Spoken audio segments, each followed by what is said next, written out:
अस्सलाम वालेकुम dear students and viewers. उम्मीद करता हूँ आप सब खैरियत से होंगे। एमएस एक्सेल में हमारा आज का जो टॉपिक है वो है फार्मूलाज में लॉजिकल में हमारे पास चंद जो हैं वो फंक्शंस फार्मूलाज हैं जिनको आपके सामने प्रैक्टिकली तौर पे डिस्कस करेंगे। और शुरू से एंड तक आपने लाजमी गौर से प्रैक्टिकल को देखना है ताकि आपको अच्छे तरीके से समझ आ जाए। तो सबसे पहले हम चलते हैं एंड ऑपरेशन की तरफ। तो एंड ऑपरेशन की सिंपली रोज़मर्रा के लिहाज से आप लोगों को एग्जांपल बता देता हूँ कि मिसाल के तौर पर हम कहते हैं कि भाई कोई एक हमारे पास हाउस है, ठीक है। तो जस्ट एग्जांपल आप लोगों के सामने रखेंगे। तो मिसाल के तौर पर आप समझें कि ये आप जो है वो एक मकान जो है वो आपने बनाना है, हाउस जो है। तो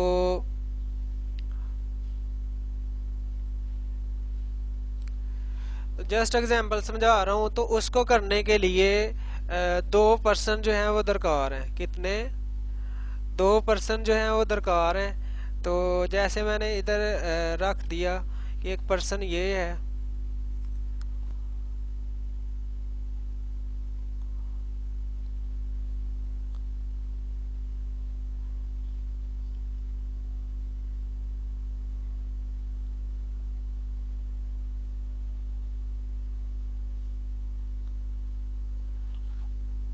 फर्ज कर लें कि एक पर्सन हमारे पास ये है और दूसरा हम रख लेते हैं कि ये है, ठीक है जी। जस्ट एग्जांपल समझाऊंगा और इसको समझने के साथ आपको सारी ज़िंदगी एंड ऑपरेशन का कंसेप्ट जो है वो आप नहीं भूलेंगे, ठीक है। इसका कंसेप्ट जो है वो बैटरी से भी मैं दे सकता हूँ कि बैटरी से बल्ब कैसे रोशन होता है, ठीक है। मोस्टली साइंस के स्टूडेंट इस कंसेप्ट को समझते होंगे, लेकिन मैंने जस्ट सिंपल सी एग्जांपल समझाई है ताकि आप समझ जाएं। ज़्यादा देर हम इसको नहीं लगाएंगे। तो फर्स्ट ऑफ ऑल हम देखते हैं जी। मैंने आपको बताया कि भाई ये हमारे पास एक फ़र्ज़ कर लें स्केच है किसी भी होम का। तो दो बंदे जो हैं, दो पर्सन जो हैं वो दरकार है इसको बनाने के लिए। तो सबसे पहले जो कंडीशन है उसमें क्या कहता है ये पर्सन कि भाई मैंने काम जो है वो मैं काम करता हूँ, ठीक है। मैं यहाँ पे लिख देता हूँ जैसे मैंने कह दिया जी। ये कहता है मैं काम करता हूँ और ये कहता है मैंने काम नहीं करना। समझ आ रही है? यानी ये कहता है कि मैं काम करता हूँ और ये कहता है मैं काम नहीं करूँगा। तो जो आपका होम है वो रेडी हो जाएगा? नहीं होगा। दूसरी कंडीशन है, ये कहता है जी मैंने काम नहीं करना और ये कहता है जी चले मैं करता हूँ। तो फिर जो है वो इस कंडीशन पे भी हमारा जो काम है वो कंप्लीट नहीं हुआ। तीसरे नंबर पे कहते हैं जी अगर आपने नहीं करना तो मैंने भी नहीं करना, जो मर्जी कर लो। तो काम जो आपका होम की कंस्ट्रक्शन होगी कंप्लीट नहीं होगी। अगर हम नंबर 4 पे जाएं तो ये कहता है यार जो हमारा ओनर है उसने पूछगिछ भी करनी है, लिहाजा बेहतरी यही है हमारी कि आप भी काम करो और मैं भी करता हूँ और हमारा जो काम है वो कंप्लीट हो जाए।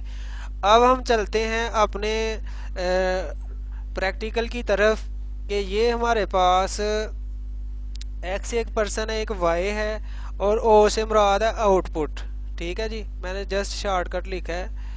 तो अब सबसे पहली जो हमारे पास इनपुट थी वो क्या थी? 1। और दूसरी इनपुट क्या थी हमारे पास? 0। तो आउटपुट क्या आई हमारे पास? 0। और ये कौन सा ऑपरेशन हम कर रहे हैं? And operation. कौन सा ऑपरेशन कर रहे हैं? एंड का। तो अब दूसरे नंबर पे देखें कि पहली इनपुट हमारे पास थी 0 और दूसरी क्या थी? 1। और आउटपुट हमारे पास क्या आएगी? 0। वो कैसे आई थी? क्योंकि फर्स्ट वाला पर्सन कहता था मैं काम करता हूँ, दूसरा कहता नहीं करता, तो आउटपुट 0 आई। तो इसी तरह इधर भी इनपुट 0 और दूसरी कहता है 1, ठीक है जी मैं करता हूँ, फिर भी 0।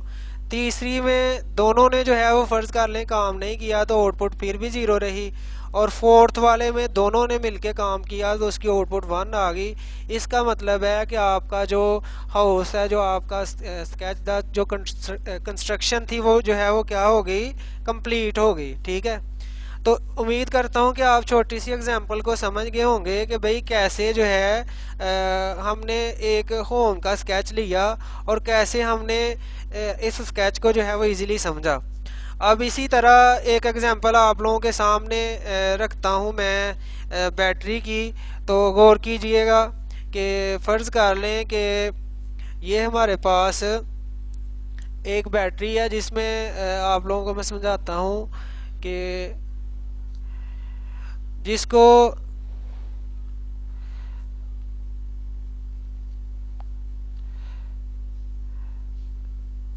तो यहाँ पे देखिए कि ये हमारे पास एक साइड पे जो है वो फ़र्ज़ कर लें कि नेगेटिव और एक साइड पे पॉजिटिव है। ठीक है, तो यहाँ पे हम रख लेते हैं कि भाई एक स्विच इधर है और एक स्विच इधर है। ठीक है जी, तो बल्ब जो है वो मीन्स कि आप गौर करें कि ये यहाँ पे एक बल्ब लगा हुआ है जिसने रोशन होना है। एग्जाम्पल समझा रहा हूँ। तो बैटरी इधर है, बैटरी का कनेक्शन ज़ाहिर बात अगर हम इस स्विच को मतलब ऑन करते हैं और ये क्लोज ही रहता है, यानी कि इसको हम ऑन नहीं करते, तो ज़ाहिर बात है कि करंट जो है वो इससे गुजर के ही आएगा ना बल्ब तक। तो फिर इसका मतलब है कि पहली कंडीशन भी हमारी ज़ीरो हो गई। दूसरी कंडीशन में अगर हम ये ऑन कर देते हैं और इसको नहीं करते तो ज़ाहिर बात है कि अगर इसको ऑन कर देते हैं और ये ऐसे ही ओपन रहता है तो भाई करंट तो इधर से गुजर के फिर ही इधर आना है ना। तो तीसरी कंडीशन में अगर दोनों ही ओपन रहते हैं तो फिर करंट नहीं जाएगा। तो चौथी कंडीशन ये है कि अगर ये भी हम स्विच जो है वो क्लोज करते हैं यानी प्रेस करते हैं, ये भी प्रेस करते हैं, तो फिर जो है वो बैटरी से करंट जो है वो चलता हुआ बल्ब तक आएगा। समझ आ गई है? तो ये आप लोगों की स्टडी से रिलेटेड भी एग्जांपल है एंड ऑपरेशन लाजमी फिज़िक्स में जो बीएस फिज़िक्स कर रहे होंगे या बीएस कोई भी सब्जेक्ट में, तो ये लाजमी उनको एग्जांपल आएगी। 9, 10 फर्स्ट ईयर सेकंड ईयर में लाजमी ये जो है वो कंसेप्ट आपका क्लियर हो जाएगा इसके साथ। तो इसी तरह ये तो थी आपके सामने एंड की। अब हम चलते हैं और की तरफ। मैं इधर ही एग्जांपल समझा देता हूँ। तो और में हम क्या करेंगे कि मीन्स कि आप ये समझें कि एक जो है स्विच जो है वो इधर लगा हुआ है। ठीक है जी, तो यहाँ पे देखना आपने कि मीन्स के एक स्विच जो है वो हमारे पास फ़र्ज़ कर लें कि ये है। ठीक है, और एक स्विच जो है वो हमारे पास ये लगा हुआ है। तो ऑपरेशन में क्या होता है कि दोनों स्विचेस में से किसी एक में भी आप करंट गुजार देंगे तो आपका बल्ब रोशन हो जाएगा। यानी ये बैटरी लगी, एक नेगेटिव टर्मिनल है, पॉजिटिव है, तो इसको अगर आप इधर से करंट गुजार के जाएंगे बल्ब रोशन हो जाएगा आपका, और अगर इधर से भी लेके जाएंगे बल्ब रोशन हो जाएगा। यानी इसमें क्या होता है कि अगर पहला आपका कंसेप्ट यानी पहली इनपुट 0 है दूसरी 1 है तो आउटपुट आपको 1 नहीं मिलेगी। अगर पहली इनपुट 1 है दूसरी 0 है तो आपको 1 नहीं मिलेगी। अगर 0 0 है तो फिर 0 ही मिलेगी, अगर 1 1 है तो आपको आउटपुट 1 नहीं मिलेगी। ये दोनों कंसेप्ट हैं आप लोगों के ऑपरेशन के। तो उम्मीद करता हूँ कि आप प्रैक्टिकली तरीके से इन दोनों कंसेप्ट को समझ गए होंगे। अब हम एक्सेल पे आते हैं और वहाँ पे देखते हैं कि इसको कैसे हैंडल करना है। तो यहाँ पे देखिए कि हमने लिखा एक्स यहाँ पे और यहाँ पे मैंने लिखा वाई, और आउटपुट यहाँ पे मैंने टाइप कर दिया और मालूम हम करने लगे हैं एंड ऑपरेशन को। हम एंड ऑपरेशन को मालूम करने लगे हैं। तो यहाँ पे देखिए कि हमारे पास एक्स में हमने सबसे पहली फ़र्ज़ कर लें इनपुट दी 1, और इस यहाँ पे 0, यहाँ पे 0 आएगी, यहाँ पे 1, और यहाँ पे 0, फिर 0, और यहाँ पे 1, और यहाँ पे भी 1। अब यहाँ पे आपने एंड का फार्मूला लगाना है। और पहले तो हम एग्जाम्पल से समझा था ना, लेकिन एक्सेल में चूंकि उसने एग्जाम्पल से थोड़ा समझना, उसने तो फार्मूला अप्लाई करना और आपके सामने आउटपुट आ जानी है। तो इनपुट 1 लॉजिकल 1 कॉमा लॉजिकल 2 और सिंपली एंटर कर दें। तो गौर कीजिए कि आपके सामने ट्रू वैल्यू एंड ऑपरेशन में कहाँ पे बता रहा है, जब दोनों पर्सन ने काम किया था जब दोनों स्विचेस ने काम किया था तो फिर ही हमारी आउटपुट आई थी। तो अब इसी एग्जांपल को यहाँ पे मैं एंड की बजाय यहाँ पे रखता हूँ और, ठीक है, और रखता हूँ, और यहाँ पे एंड की बजाय मैं यहाँ पे कर देता हूँ और अब गौर कीजिए कि मैंने आप लोगों को एग्जांपल में समझाया था कि दोनों स्विचेस में से, यानी दोनों पर्सन में से अगर एक भी पर्सन काम करेगा तो वो काम क्या हो जाएगा, हो जाएगा।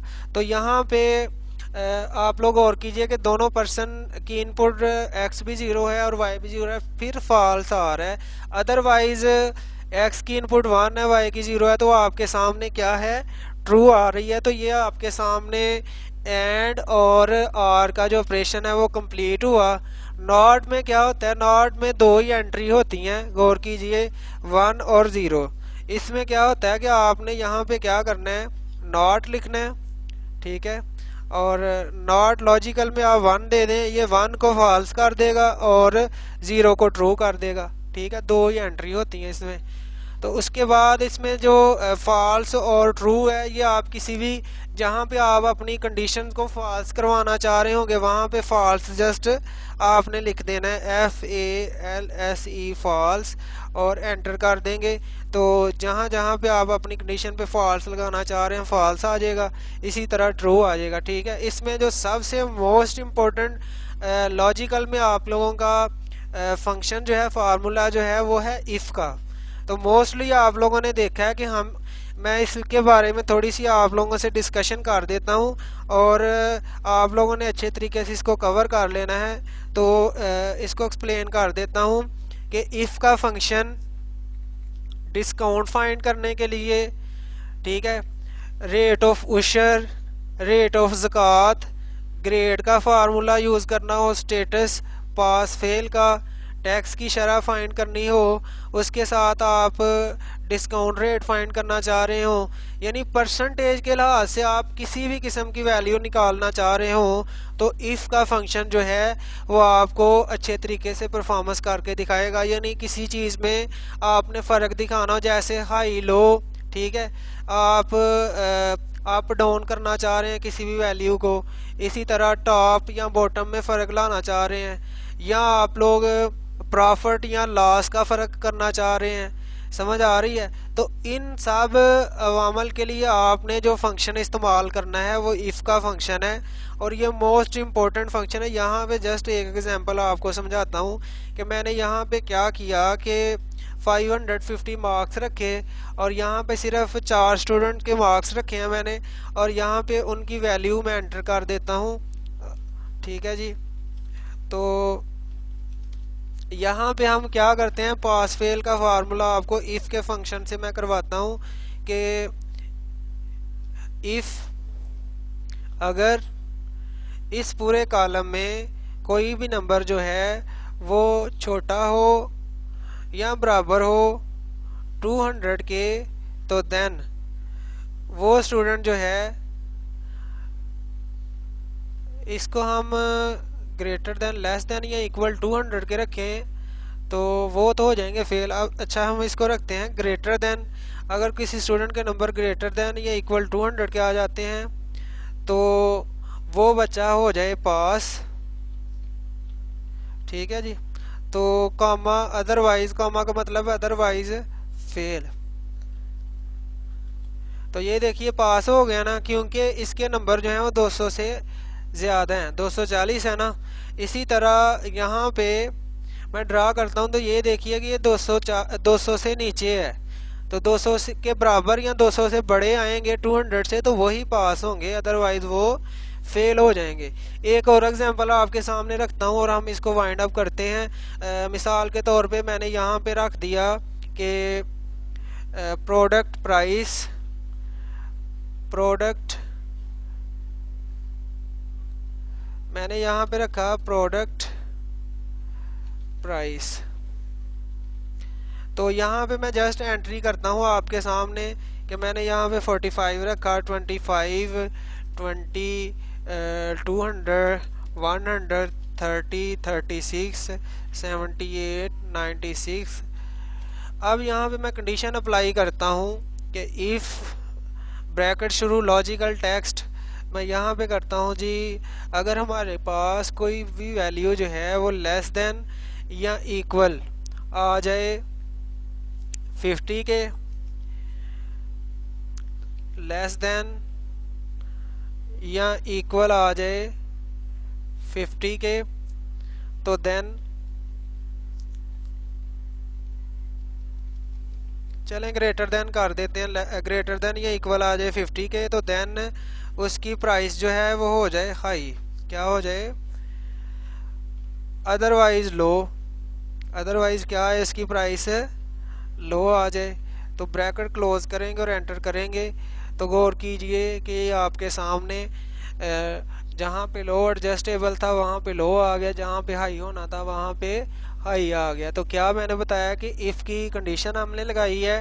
तो हमने क्या बताया कि इस पूरे कॉलम में कोई भी नंबर जो है, कोई भी कीमत जो है वो ग्रेटर देन या इक्वल 50 के आ जाए तो उसके सामने बताया जाए कि भाई इसका रेट हाई है।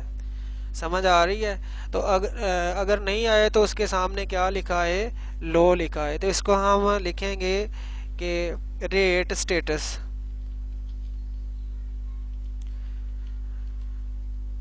तो उम्मीद करता हूँ कि आपको ये जो हमने लॉजिकल से रिलेटेड चंद फार्मूले फंक्शंस किए इनकी समझ आ गई होगी। तो इंशाल्लाह नेक्स्ट लेक्चर में हम मज़ीद एक्सेल के जो बकिया फंक्शन फार्मूलाज हैं उनको देखेंगे। इस लेक्चर के लिए इतना ही। खुदा हाफिज़।